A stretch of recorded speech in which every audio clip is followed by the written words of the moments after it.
Хвилину.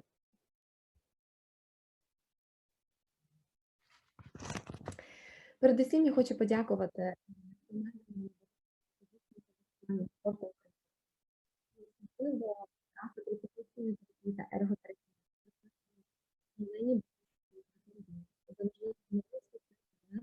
та спільними зусиллями вже вдруге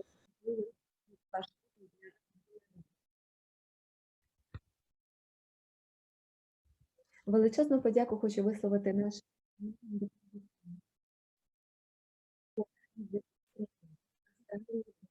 Великобританії, Канаді та Україні.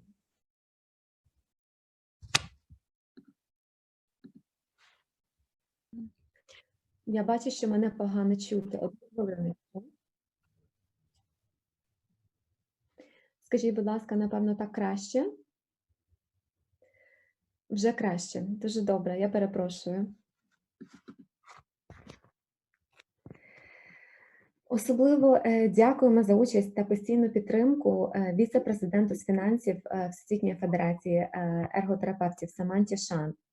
Без підтримки Всесвітньої федерації ми не змогли б досягнути того, що нам вдалося за цей досить короткий термін нашого існування.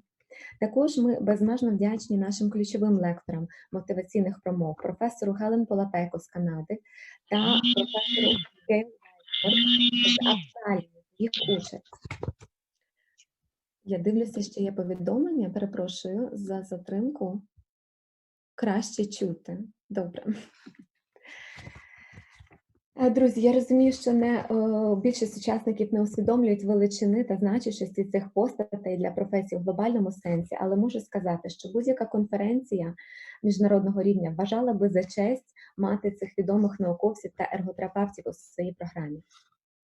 Я маю честь бути головою Українського товариства ерготерапевтів, тож хочу представити вам нашу команду.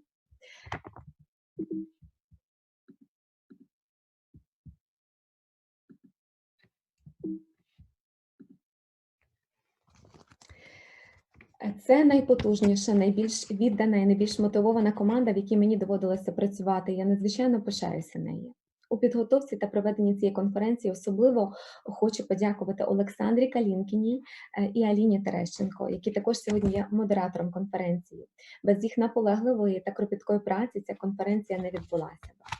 Отже, наша організація була заснована у 2016 році. І у цьому ж році професія ерготерапевт була введена у класифікатор професій. Були створені перші кваліфікаційні характеристики професії. У 2017 році відбувся візит віце-президента Всесвітньої федерації ерготерапевтів Саманти Шанн до України, підписання меморандуму про співпрацю з Міністерством охорони здоров'я, і наша організація стала асоційованим членом Всесвітньої федерації ерготерапевтів. У 2018 році ми представляли Україну на Всесвітньому конгресі з ерготерапії у Кейптауні. І цього ж року відбулася перша в Україні програма навчання тренерів на базі Українського католицького університету. І у результаті Україна отримала 25 осіб з 7 областей України, які стали клінічними супервізорами навчальних практик та отримали знання для викладання ерготерапії на перших навчальних програмах. 2019 рік був дуже насичений навчальними курсами, співпрацею з європейськими колегами. Було здійснено український переклад мінімальних стандартів освіти ерготерапевтів від Всесвітньої федерації ерготерапевтів, який є у вільному доступі на сайті Федерації. І, звісно, нашим найбільшим здобутком того року була перша в Україні міжнародна конференція з ерготерапії, про яку говорила Олена Борисівна, на якій були присутні доповідачі з 7 країн та більше 400 учасників. Цього року наша робота продовжується. Товариство бере активну участь у формуванні пропозицій до реабілітаційних пакетів програми медичних гарантій на 2021 рік та обговоренні законопроєктів, що стосуються професії.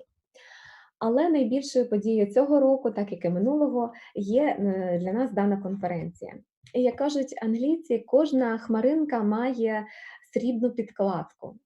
Якби не пандемія, якби вона не завадила нам зустрітися фізично на цій конференції у Києві, то хто знає, можливо, ми би не змогли зібрати таку неймовірну команду спікерів. Кілька слів про членство в нашій організації. Ми маємо наступні категорії: членство повне, студентське, асоційоване, почесне і міжнародне. Якщо вас цікавить можливість вступу до нашого товариства, то просимо звертатися до нас через нашу офіційну сторінку на Facebook або на електронну пошту ergo.ukraine@gmail.com. Отже, чого чекати сьогодні? Сьогодні нас зібрала абсолютно нова насичена тематика. І я думаю, що більшість із вас помітили, що повністю відсутня у цій конференції неврологія і суттєво менше педіатрії. Ви знаєте, таким рішенням ми суттєво зменшили кількість наших учасників, але це рішення було свідомим, добре виваженим і необхідним. Настав час розвивати професію також і в інших напрямках, щоб відповідати на виклики нашого суспільства і служити різним категоріям населення у різноманітних ситуаціях обмеження заняттєвої участі. Ми прагнемо, щоб завдяки ерготерапії наші співгромадяни з проблемами психічного здоров'я, онкологічних хвороб та паліативного статусу мали найкращу можливу якість життя. Ми мріємо про те, щоб у ранньому втручанні послуги ерготерапевтів були доступні кожній сім'ї, яка їх потребує. Ми сподіваємося, що терапія кисті руки та ортезування стане звичною, доступною та ефективною послугою ерготерапевтів. Ми хочемо, щоб українці поверталися до активного та повноцінного життя після травми, до праці, керування автомобілем або користування громадським транспортом. І цей список можна продовжувати. У наступні 2 дні ви матимете змогу прослухати надзвичайно цікаві і, на нашу думку, актуальні для України доповіді і отримати нові знання. Ми відповідально ставимося до знань, які були нам довірені. І сьогодні я би хотіла запропонувати вам і запросити вас розділити з нами цю відповідальність. Ми разом творимо історію розвитку ерготерапії в Україні, і кожен із вас має свою роль. Я хочу окремо звернутися до шановних професорів, кандидатів наук, аспірантів, а це, ви знаєте, приблизно третина наших учасників. Ви маєте величезну відповідальність розробляти навчальні програми, формувати у ваших студентів правильне уявлення про ерготерапію. І ми щиро сподіваємося, що досвід цієї конференції, цих доповідей вам у цьому допоможе. Шановні колеги-ерготерапевти, супервізори клінічних практик, ви своєю щоденною працею здобуваєте довіру та повагу у колег інших професій до ерготерапії. Я щиро вам дякую за вашу працю, і я бажаю, щоб ваші навички вдосконалювалися, а вміння розширювалися, щоб ваша допомога клієнтам була всебічною та справді клієнтоцентричною та заняттєво спрямованою. І, дорогі студенти, я вам трошки заздрю, адже ви є поколінням перших українських випускників ерготерапевтів. Я бажаю вам, щоб єдиним вірусом, на який ви захворіли, був вірус любові до ерготерапії. Я мрію, щоб кожен із вас зміг побачити багатогранність, різнобарвність, унікальність і красу нашої професії. І щоб ви уникнули кризи професійної ідентичності. Мені дуже хочеться, щоб ви зрозуміли, що ерготерапія є окремою, самобутньою і цікавою професією, наукою і мистецтвом уможливлення якісної заняттєвої участі. На цьому я вам дякую за увагу і заздалегідь вдячна за терпіння і розуміння. Ви бачите, є технічні нюанси, з якими ми вчимося справлятися. Таку конференцію ми проводимо вперше онлайн. Щиро бажаю вам плідної та цікавої конференції. Дякую за увагу.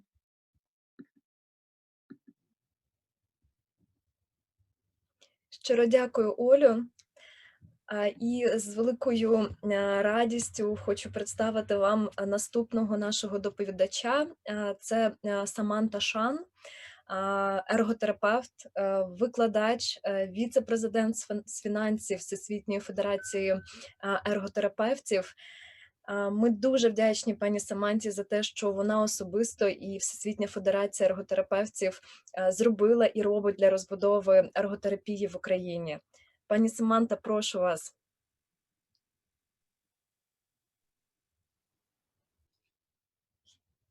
Good morning, everyone. It's an absolute pleasure to be with you. Just give me 1 minute while I share my screen and get the presentation up.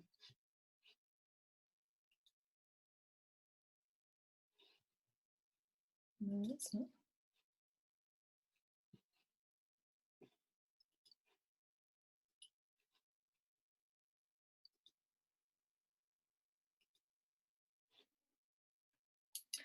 So it was with great pleasure that I accept this invitation and I'm able to speak to you this morning. I would like to say thank you to the distinguished and invited guests, to colleagues and friends, and to the Ukraine Society of Ergotherapists. As you've seen in the previous address, I've had some very close contact with the development of occupational therapy in Ukraine, and it's a real delight to be able to be with you today. I particularly enjoyed seeing the slides earlier from Professor Olga and seeing the development of the occupational therapy department at the university. I think last year when we were there, you were in the final processes of the building. So it's beautiful to see the rooms finished and beautiful to see that you're using them and that occupational therapy is continuing to develop.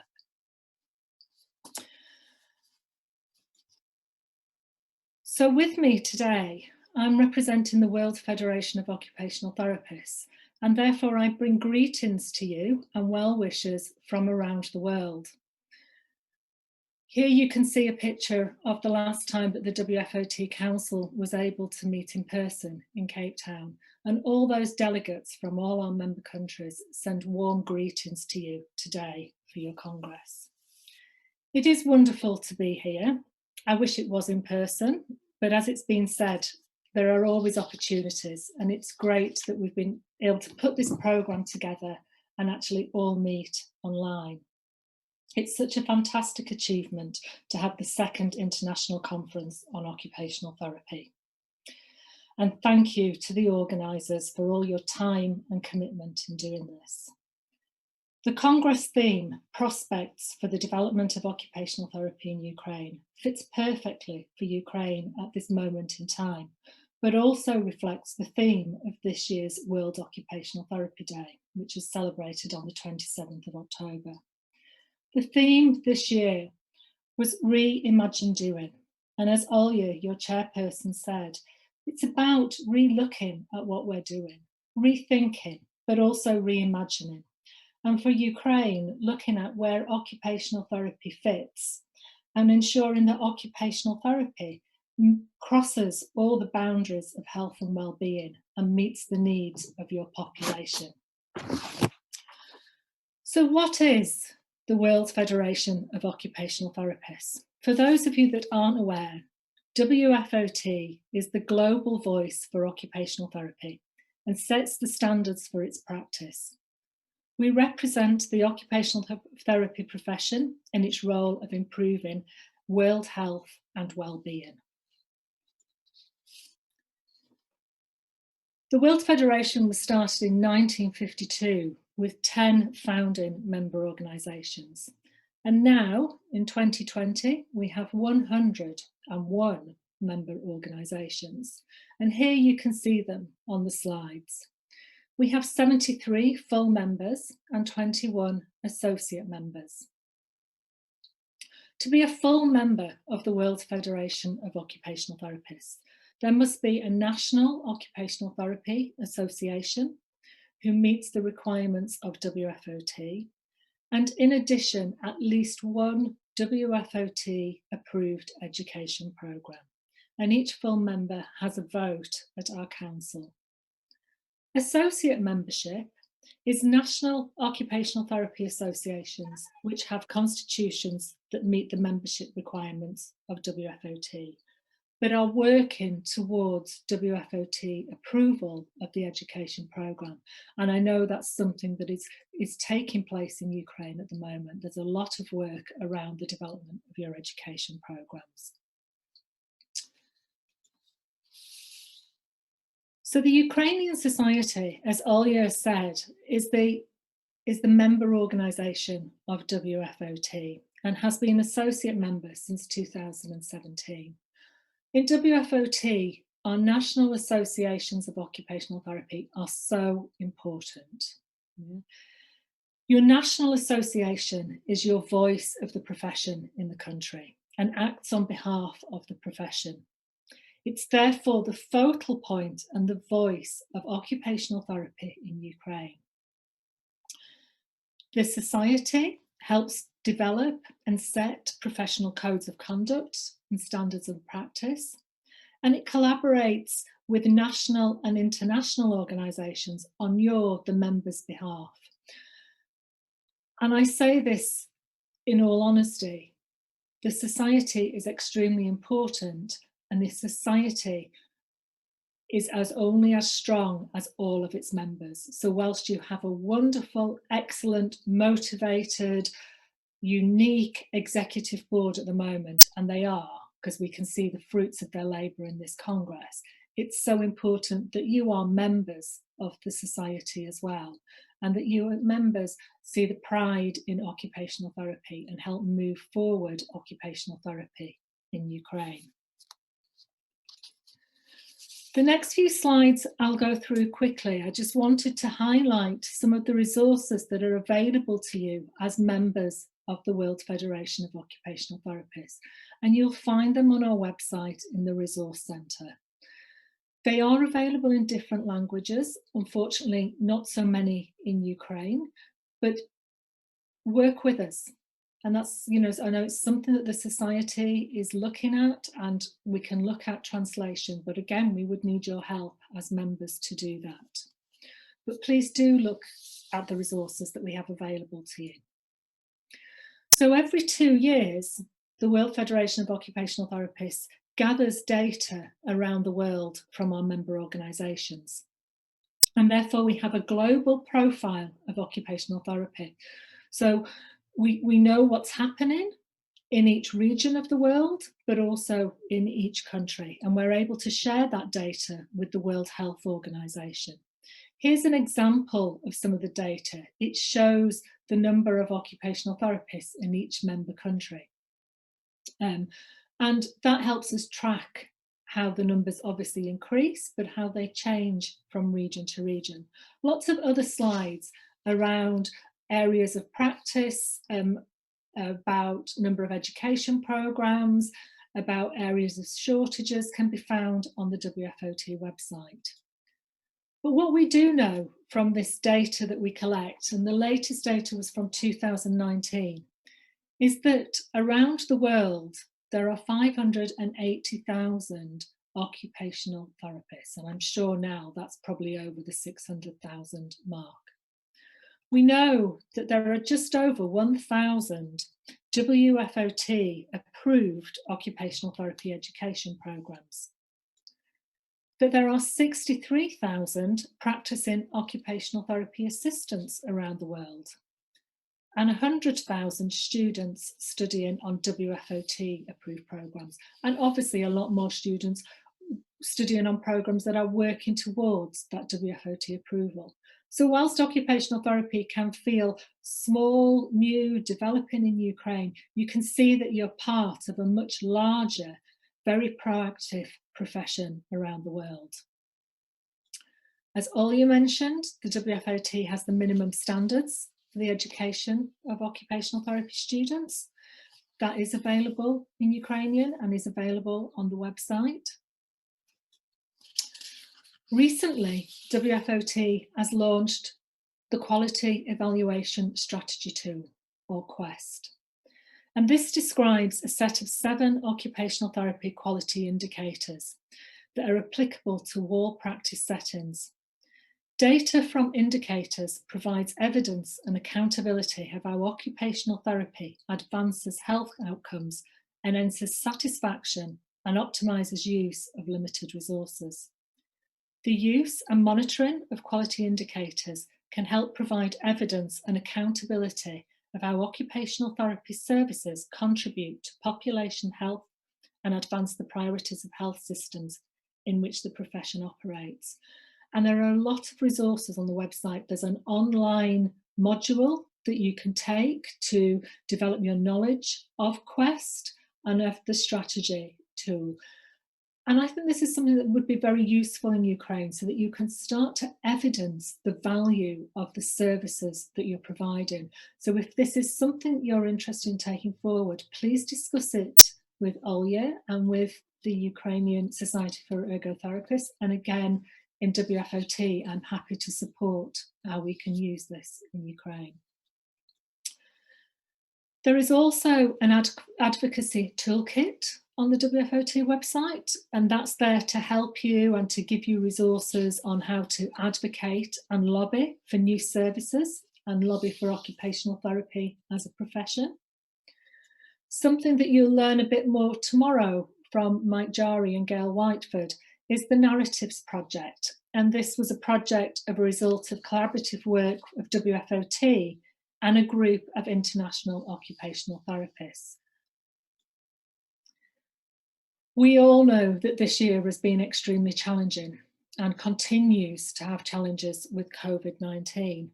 The WFOT website is a repository for resources from around the world, from occupational therapists, from occupational therapy associations around the world, looking at resources for you as occupational therapists. They can be used in your day-to-day practice, they can be used at a society level or one-to-one with some of the clients that you work with.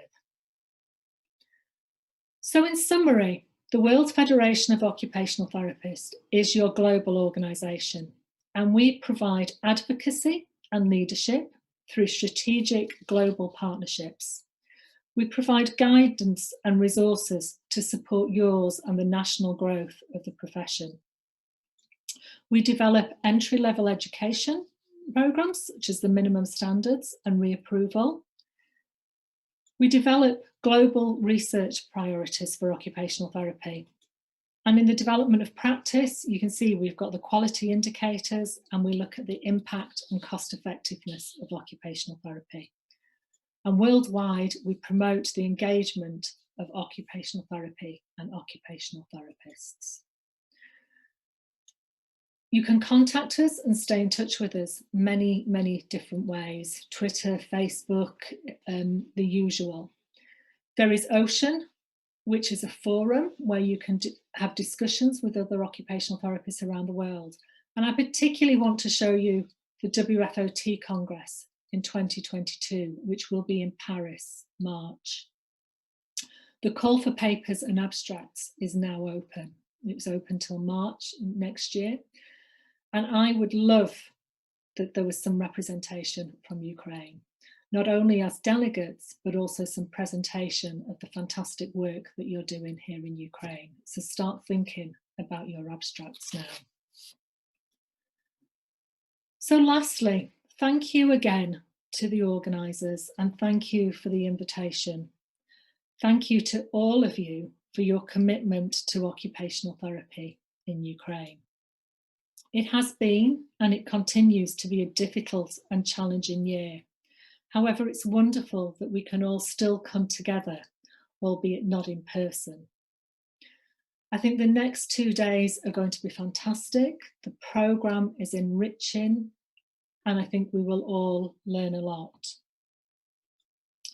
Those of you that listened to me last year heard me say that Ukraine and occupational therapy in Ukraine is very special in my heart, and I think of you daily. I still do, and these are not hollow words. The plant in my kitchen, which holds a Ukrainian thank you note from one of my visits, is still well and truly alive. No flowers on it this year, but it's growing and developing. And when I look at it every day, I do think about you. And I do think about all the fantastic work that you are doing for occupational therapy, for your clients, for the students, and for the population as a whole. So please do enjoy the conference, enjoy the range of speakers, enjoy the chance of being together, albeit virtually. And remember that together we are very, very strong and we can make a difference for occupational therapy, for those clients and for Ukraine. Thank you very much.